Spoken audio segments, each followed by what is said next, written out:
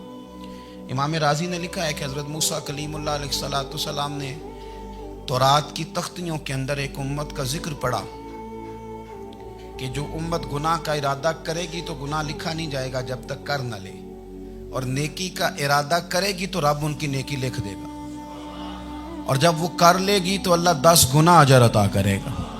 اور وہ ایسی امت ہوگی کہ جن کے چہرے قیامت کے دن نور کی طرح چمکیں گے، اور وہ امت ہوگی جن کی اللہ تعالیٰ زمین ساری پاک فرما دے گا، جہاں نماز پڑھیں گے نماز ہو جائے گی. یہ تذکرے پڑھ کے تو حضرت موسیٰ کلیم عرض کرنے لگے اللہ یہ امت میری بنا دے. تو رب کریم نے فرمایا کہ موسیٰ نہیں، یہ تو میرے محبوب کی امت ہے. فرمایا یہ تو میرے نبی پاک کی امت، حضور کی امت. اللہ اکبر.